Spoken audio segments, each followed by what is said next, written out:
मेरे प्रिय दर्शकों नमस्कार। प्रिय दर्शकों, ऋषि ज्योतिष में मैं आपका दिल से स्वागत करता हूं और आपको बहुत धन्यवाद देता हूं कि आप मेरे वीडियो बड़ी उत्साह से देख रहे हैं। आशा करता हूं आगे भी देखेंगे। दर्शकों, जैसा कि आपको पता है, मैं वास्तविक कुंडली के ऊपर अधिकतर वीडियो बनाता हूं। वो आप लोगों की कुंडलियां हैं, ऐसी कुंडली जो कि दर्शकों का मार्गदर्शन करे, उसका मैं वीडियो बनाता हूं। नहीं तो कमेंट्स बॉक्स में लिख देता हूं, लाइव में बता देता हूं। दर्शकों, हम YouTube पर जितने भी हैं YouTube चैनल वाले, हम बड़ाई के तोते बाज देते हैं। ये ग्रह आएगा तो आपको ऐसा देगा, ऐसा देगा, ऐसा देगा, ऐसा देगा, इसमें कोई दो राय नहीं। लेकिन उसी चीज को अगर वास्तविक कुंडली में डाल करके देखे, जब पता लगता है वो कितना देगा।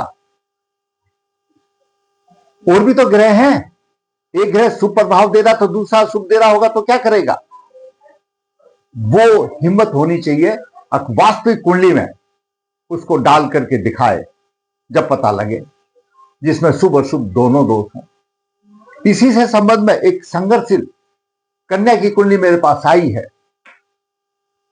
और वो कहती है कि उसकी राशि कुंडली में पंचम और सप्तम भाव के स्वामी का राशि परिवर्तन योग है।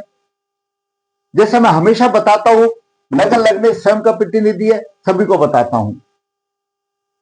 दसम भाव कर्म का भाव है और सप्तम भाव जीवन साथी का भाव है। और कौन त्रिकोण का आपस में राशि परिवर्तन महायोग लक्ष्मी योग होता है। मैंने भी बताया है, इसमें कोई दो राय नहीं है और होता भी है। और मैंने एग्जाम्पल भी दिए जिन कुंडलियों में होता है। लेकिन अगर कोई ऐसी संघर्ष में कुंडली आ जाती है तो वो बेचारी नहीं जानती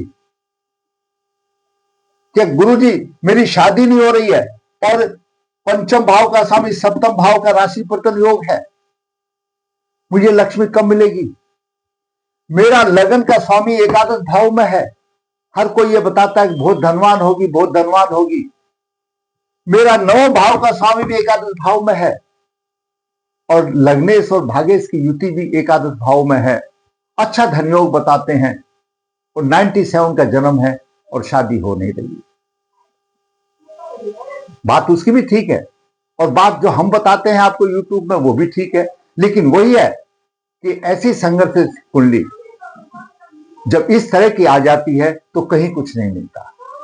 आज हम विचार करेंगे, लगन कोई भी हो, पंचम भाव में गुरु, पंचम भाव देव गुरु बृहस्पति क्या प्रभाव देगा सभी लग्नों में। पंचम भाव में देव गुरु बृहस्पति ज्ञान के दाता हैं, संतान के कारक हैं, धन के कारक हैं। और काल पुरुष कुंडली में 9 भाव में धनु राशि आती है और देवगुरु बृहस्पति पंचम भाव में जब शुभ स्थिति में होते हैं तो वारे किनारे करते हैं। और गुरुदेव ऐसे हैं, जब अशुभ स्थिति में होते हैं तो खून भी बदली करने की भी आज नौबत आ जाती है। जो ठंडा आदमी है, तथास्तु देने वाला है, अगर जब उसका अशुभ प्रभाव होगा तो उसको भी सहन करने की शक्ति होनी चाहिए। तो सबसे पहले हम विचार करते हैं, देवगुरु बृहस्पति आपके पंचम भाव में अगर है तो क्या प्रभाव देगा। मेष लगन से स्टार्ट करेंगे। यहां पर मेष लगन में पंचम भाव में सिंह राशि में होगा। पंचम भाव में देवगुरु बृहस्पति जातक धनी और बुद्धिमान बनता है, उसका व्यक्तित्व अच्छा होता है, आकर्षक होता है। ऐसा गुरु राजनेता के लिए बहुत शुभ होता है। क्यों? पंचम दृष्टि से भाग को देखेगा, अपने राशि को देखेगा और नवम दृष्टि से यहां पर लगन को देखेगा, प्रभावशाली बनाएगा। सप्तम दृष्टि से धन भी आएगा। तो देवगुरु बृहस्पति पंचम भाव में मेष लगन में सिंह राशि में बहुत अच्छा रहता है। दूसरी तरफ हम जाके देखें, यहां पर अगर 2 राशि लिखा है वृषभ में, वृषभ राशि का लगन हो और तो कन्या राशि में होता है, विद्या बुद्धि संतान में थोड़ी सफलता देगा, लाभ की प्राप्ति होगी। क्योंकि यहां पर मेष राशि को देखेगा, वो अपनी राशि को देखेगा, मतलब मीन राशि को देखा, लाभ भी अच्छा होगा, देखने में भला होगा, लेकिन थोड़ा स्वार्थ साधन भी होगा। क्योंकि बुध की राशि में है, चतुर होगा, भाग्य कमजोर होगा। क्यों होगा भाग्य कमजोर? कि जब यहां पर देवगुरु बृहस्पति कन्या राशि में होंगे तो यहां पर मकर राशि होगी, नीच राशि देखेगा तो भाग्य कमजोर होगा। अब बात करते हैं मिथुन लगन की। मिथुन लगन में पंचम भाव में तुला राशि आएगी। जब तुला राशि में देवगुरु बृहस्पति होगा मिथुन लगन में तो 2 केंद्रों का स्वामी होगा, दशम का भी स्वामी होगा और सप्तम भाव का भी स्वामी होगा। केंद्र अधिपति दोषी से होगा, दूरदर्शी तो होगा, बुद्धिमान भी होगा, धनी होगा, चतुर होगा, सुखी होगा, सफल व्यक्ति होगा, लेकिन होगा तब जब उसका दोष भंग हो जाएगा, नहीं है तो कुछ नहीं मिलेगा। अब बात करते हैं कर्क लगन की कुंडली। यहां पर अगर 4 लिखा हो तो कर्क लगन की कुंडली में देवगुरु बृहस्पति यहां पर वृश्चिक राशि का आ जाएगी, 8वीं राशि आ जाएगी जो मंगल की राशि है। वृश्चिक राशि में गुरु बहुत ही विशेष सफलता दिलाता है, भाग्य की धर्म की वृद्धि होगी। 6ठे भाव का स्वामी है, थोड़ा सा संघर्ष में रहेगा, लोगों से संघर्ष करेगा लेकिन ऊंचा उठाएगा। क्यों? उच्च दृष्टि से भाग्य भाव को देखेगा। यहां पर कर्क राशि होगी, जरूरी बात है, और यहां पर वृश्चिक राशि होगी तो नव दृष्टि उच्च दृष्टि से लगन को उठाएगा और भाग्य की भी वृद्धि होगी। यहां पर जब भाग्य में उसकी मीन राशि आएगी। अब बात करते हैं यहां पर सिंह राशि होगी। 5 यहां पर लिखा होगा तो सिंह राशि होगी। अष्टमेश होगा, अष्टमेश होगा और पंचमेश होगा। मिश्रित फल देगा। संतान सफलता में त्रुटिपूर्ण प्रभाव से अच्छा रहेगा, भाग्य का स्वामी भाग्य अच्छा होगा, आमदनी भी अच्छी होगी, मिश्रित फल मिलेगा। अब बात करते हैं यहां पर कन्या लगन की कुंडली। कन्या लगन की कुंडली में देवगुरु बृहस्पति का बहुत ही महत्वपूर्ण योगदान है। क्यों योगदान है? कन्या लगन की कुंडली में यहां पर मकर राशि आती है और चतुर्थ भाव में धनु राशि और सप्तम भाव में मीन राशि आती है। 2 केंद्रों का स्वामी है, दोनों केंद्रों का स्वामी, और यहां पंचम भाव में मीन उसमें नीच राशि में आती है। सबसे देवगुरु बृहस्पति की स्थिति नीच राशि में आने की होती है, जो अलौकिक हो, आध्यात्मिक का कारक हो, ज्ञान का कारक हो, संतान का कारक हो और शिक्षा और बुद्धि में अग्रणीय हो और धन का कारक हो, और वो नीच राशि में आ जाए तो कौन ग्रह वहां पर संतोषी से बैठेगा? नीच राशि में शिक्षा, संतान आदि में थोड़ा परेशानी तो रहेगा, लेकिन संतान के साथ मतभेद रहेगा। जब ग्रह यहां पर नीच राशि में होगा तो यहां पर उसकी उच्च राशि आएगी। सप्तम भाव में कोई भी ग्रह हो तो उच्च राशि किस चीज की होगी? धन देने की होगी, अपार धन संपदा देगा। नीच राशि में होते हुए कन्या लगन में एकादश भाव को यहां पर कर्क राशि को देखेगा, धन के संबंधित अपार देगा, संघर्ष का संकेत तो देगा, लेकिन बुद्धि का काम है। जहां तक ये सोचता रहेगा कि मैं क्या करूं क्या नहीं करूं, निर्णय लेने में उसको तकलीफ आ जाएगी और संतान सुख में कमी होगा, संतान होगी तो मतभेद वाली होगी। और कन्या लगन के लिए विवाह का कारक गुरु है और नीच राशि में आ गया, वैवाहिक जीवन में सफलताएं आएंगी, मतभेद होंगे, सही समय पर सही निर्णय लेने में परेशानी होगी और घरेलू सुखों की हानि होगी। क्यों? यहां पर धनु राशि होगी, यहां पर मीन राशि होगी और गुरु यहां पर नीच राशि में आ जाएगा। तो सबसे अशुभ स्थिति पंचम भाव में आती है। साधारण तो और भी कई है, वो दूसरे वीडियो में बताएंगे, लेकिन पंचम भाव में सबसे अशुभ स्थिति अगर आती है तो नीच राशि में आती है। अब बात करते हैं हम तुला लगन की। जहां पर अगर 7 लिखा हो तो तुला लगन में क्या प्रभाव देगा? तुला लगन में पंचम भाव में कुंभ राशि आ जाएगी, शिक्षा संतान में देगा। हमें किसी भी राशि में, शत्रु राशि में हो, पाप ग्रह की राशि में हो, पंचम भाव में कुछ ना कुछ देगा, परेशानी से देगा, इतना है। आमदनी अच्छी होगी और आमदनी भी अच्छी होगी। क्यों? एकादश भाव को देख रहा है, उसमें कोई दो राय नहीं है, देगा। भाग्य की वृद्धि होगी, स्वास्थ्य कमजोर होगा, 6ठे भाव का स्वामी भी है क्योंकि लगन को देख रहा है, तो स्वास्थ्य में कमजोर की बात आएगी। तो 6ठे भाव में मीन राशि आ जाती है, यहां पर कुंभ राशि आ जाती है। तो अब बात करते हैं वृश्चिक लगन में। वृश्चिक लगन में यहां पर मीन राशि आएगी, पंचमेश बनेगा और उसकी दूसरी राशि धन भाव में होगी।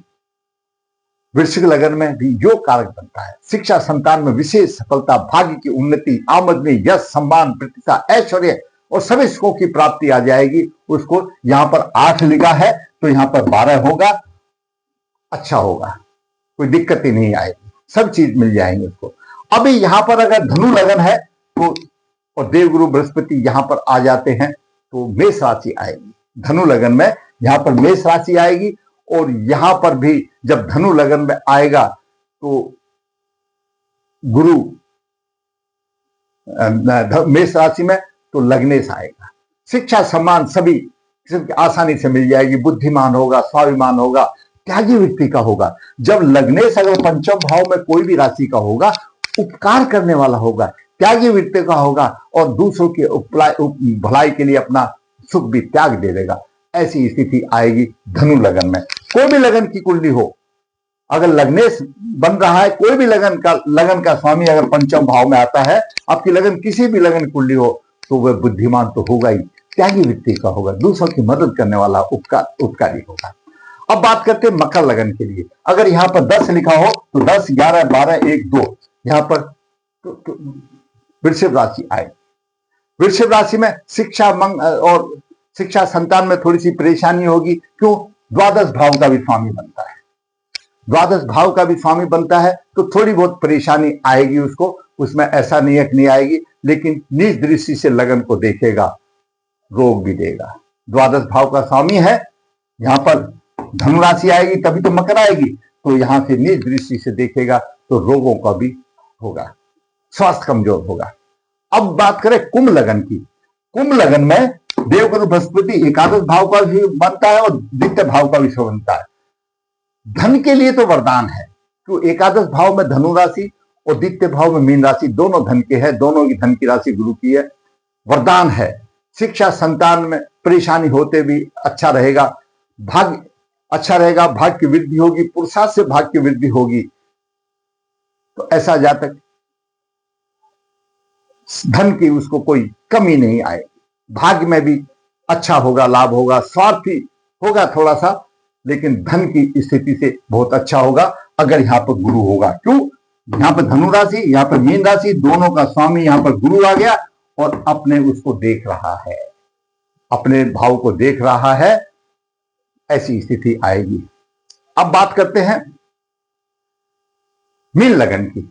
मीन लगन में स्वयं लग्नेश बनता है, मीन लगन में स्वयं लग्नेश बनता है और भाग्य भाव का भी स्वामी आता है, भाग्य भाव का भी स्वामी आता है। यहाँ पर 9, 10, 11, 12 नहीं, यहाँ पर 10 में से बनता है। मीन लगन में ऐसा जातक दसम भाव का स्वामी बनता है और लगन का स्वामी बनता है मीन लगन में, और पंचम भाव में होती है। उच्च का गुरु मीन लगन में यहाँ पर कर्क राशि आएगी और उच्च का गुरु होगा, यहाँ पर राजयोग होगा, दसम भाव का स्वामी, और पंचम में वो भी उच्च को उच्च की उसको नौकरी मिलेगी। ये सामान्य तौर पर मैंने आपको इन शॉर्ट में बता दिया, नहीं तो वीडियो लंबा होता। अभी जो हमारे पास जो कुंडली आई, जो जिसका मैं बयान कर रहा था कि दर्शकों, उसका पंचम भाव में नीच राशि में गुरु है, 97 की जातिका है और प्रश्न किया गुरुजी मेरा राशि प्रथम रोग है, लक्ष्मी कब मिलेगी? मेरा लग्नेश एकादश भाव में, लक्ष्मी कब मिलेगी? मेरा भाग्य का स्वामी एकादश भाव में, लक्ष्मी कब मिलेगी? और शादी कब होगी? प्रश्न उसके जायज हैं। क्यों? वो बिटिया अनजान है, वो बाकी यूट्यूब में देखती है तो ऐसा है कि ऐसा होगा तो ऐसा होगा, ऐसा होगा मैं ऐसा ही चला जाएगा, बाकी अंदर के जो गूढ़ रहस्य कौन बताएगा? आज मैं उन गूढ़ रहस्यों के साथ उस जातिका का मार्गदर्शन कर रहा हूं। पंचम भाव में देवगुरु बृहस्पति शुभ या शुभ सभी लग्नों में मैंने आपको बता दिया।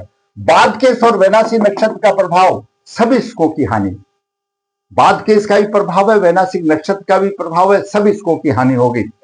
जातिका का जन्म 11 अक्टूबर 1977 शुक्ल पक्ष है, उत्तर फाल्गुनी चंद्र 4 शुक्रवार को 11:50 दिन में हुआ। जन्म के समय कन्या लगन हुआ, 15 डिग्री 26 मिनट है, चंद्रमा 7:59 लेकर के, राहु 29 लेकर 6 है, चंद्रमा राहु गहन योग बन रहा, पास में है।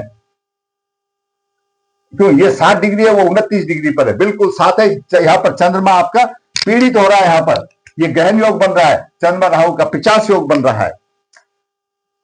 लगन में मंगल है 16 डिग्री 42 मिनट लेकर के, और पंचम भाव में देवगुरु बृहस्पति है 26 डिग्री 36 मिनट लेकर के, और छठे भाव में केतु 29 डिग्री है, और शनि 26 डिग्री 8 डिग्री का है।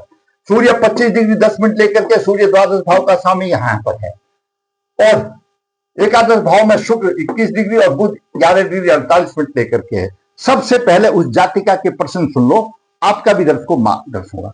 सबसे पहले उसका कहने का मतलब है कि मेरा पंचम भाव का स्वामी शनि सप्तम में गया और सप्तम भाव का स्वामी गुरु यहां पर आ गया, महायोग है, राशि परिवर्तन योग है, मुझे धन क्यों नहीं मिल रहा? बिल्कुल जायज बात है, योग अपने आप में है, जो कुंडली देखता है उसको सब बता देते हैं, बहुत धनी है, बहुत भागवान है। कहां से भागवान है? अगली वो कन्या मेरे से पूछती है और उसकी हालत देख करके मुझे तरस आ जाता है। 97 की है और 28 साल की आयु होगी, और जहां जाती है वो सब ये बताते हैं बहुत भागवान है, बहुत धनी है। और दूसरा दर्श को लगन का स्वामी एकादश भाव में बुध है। हम भी बताते हैं, सभी बताते हैं, जब लगने से एकादश भाव में होता है तो धन के वारे किनारे होते हैं, वाहन होता है, धन होता है, सब कुछ होता है, और वो समाज से जुड़ता है। धन होगा समाज से जुड़ेगा, ये मैं भी बताता हूं, लेकिन मैं गूढ़ ज्ञान भी बताता हूं साथ साथ, फिर भी नहीं जुड़ रहा। दूसरा, भाग्य भाव का स्वामी एकादश भाव में शुभ स्थिति में है। लग्नेश और भाग्येश की दोनों की युति एकादश भाव में, इससे अच्छा योग और क्या होगा? जातिका के प्रश्न जायज हैं, ये सारे धन से संबंधित योग हैं, क्या होगा? कुछ नहीं मिल रहा, क्यों नहीं मिल रहा? अभी बात करते हैं कि कहां कमी है, क्यों नहीं मिल रहा। नवास कुंडली में जाते हैं तो विश्व नवास में कोई ग्रह नहीं है, ये भी एक अच्छी बात है। पुष्कर नवास में सूर्य भी आ गया, राहु भी आ गया, चंद्रमा भी आ गया। अब देखिए दोस्तों, पुष्कर नवास में सूर्य आ गया, सूर्य द्वादश भाव का स्वामी है, दसम भाव में है, अपने कारत्व को बढ़ाएगा। सूर्य कारक को बढ़ाएगा, प्रशासन का कारक है, दसम भाव में बलि आ जाता है, बेशक द्वादश भाव का है, थोड़ी त्रिकोण देगा लेकिन अच्छा देगा, प्रभाव देगा, रोजगार में कोई परेशानी नहीं, मान लिया, ठीक है। चंद्रमा भी एकादश भाव का स्वामी लगन में बैठा हुआ है, अपने कारक को बढ़ाएगा, माता का सुख देगा और आमदनी अच्छी देगा। ये राहु पुष्कर नवास में है तो राहु बलवंत हो गया तो खर्चा भी देगा, सहवास सुख में कमी भी आएगी। ये इन तीनों ग्रहों का प्रभाव मैंने आपको शॉर्टकट में बता दिया। अभी बात देखिए, अब होता है गूढ़ ज्ञान की बात, और जो कोई नहीं बताता, सिर्फ वावा करने के लिए बस ये मिल गया, वो आ गया, फलाना आ गया, ये आ गया, कुछ नहीं मिलेगा।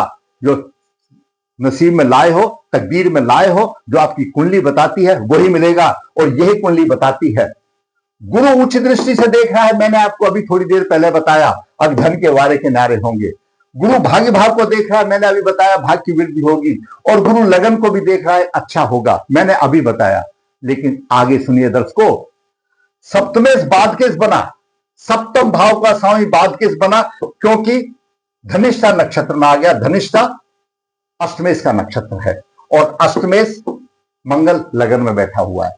जब अष्टमेश लगन में बैठा हुआ है तो हर एक किस्म की बाधा आएगी, और सप्तम भाव का स्वामी अगर बादकेश पूर्ण रूप से बन गया, या तो अष्टम भाव के स्वामी के साथ युति हो, या अष्टम भाव में हो, या अष्टमेश के नक्षत्र में हो, तो बादकेश बनता है। तो गुरुदेव हर एक उसमें बाधा कारक बन गए। जहां गुरुदेव यहां पर धन दे रहे थे, यहां पर बाधा कारक बन गए, अशुभ बन गए, नहीं देंगे धन। बेशक अपनी उच्च राशि को देखते, क्यों? बादकेश बन गए, हर चीज में बाधाएं आएंगी, जो भी मिलेगा उसको बाधा से मिलेगा। अगर धन भी मिलेगा तो उसको परेशानी से मिलेगा, दोस्तों परेशानी से मिलेगा। उच्च राशि है उसकी है, वो मजबूर है देने के लिए, लेकिन परेशानियों से ही देगा, इसमें कोई दो राय नहीं। तो योग तो अपने आप में नहीं रहा, कमजोर आ गया, जब परेशानी भुगतनी पड़ेगी। धन देगा ऐसा तो नहीं देगा, लेकिन बादकेश हो गया, हर एक चीज में बाधा देगा, बाधा के बाद मिलेगा। बादकेश का मतलब बाधाएं देना, और मिलेगा नहीं मिलेगा वो दशा के बाद में, दशा भी कैसी होगी, ये बात आ गई। बादकेश बन गया। 22वां नक्षत्र आद्रा नक्षत्र है, जन्म नक्षत्र उत्तर फाल्गुनी से 22वां नक्षत्र आद्रा नक्षत्र, आद्रा नक्षत्र के स्वामी राहु है। राहु विनाशकारी बन गया, उसका राहु विनाशकारी बन गया। अभी मैंने आपको बताया था, अब गुरु देगा, धन भी देगा, बाधा के बाद देगा, लेकिन दशा आई, और दशा राहु की चल रही है 15 से लेकर के 33 तक, और राहु बन गया विनाशकारी। गुरु भी अशुभ बन गए, गुरुदेव बृहस्पति भी अशुभ बन गए, राहु भी अशुभ बन गए। यहां पर भाग्य का स्वामी भी गया, लग्नेश भी गया, मिलेगा क्या? दशा तो उसकी है, 33 साल तक की 33 वर्ष तक की दशा उसकी आ गई, कहां से मिलेगा? अशुभ दशा आ गई। कुछ नहीं मिलता, सब सुखों की हानि हो गई। राशि परिवर्तन योग तो हुआ, लेकिन अष्टमें से मंगल आ गए लगन में, लगन में मंगल, सप्तम में शनि और नीच राशि का गुरु, विवाह कैसे होगा, दाम्पत्य सुख कैसे मिलेगा, कैसे मिलेगा? ये राशि परिवर्तन हो गया, लेकिन गुरु तो दोषी आ गया। जब गुरु दोषी आ गया तो राशि परिवर्तन महायोग भी भंग हो गया।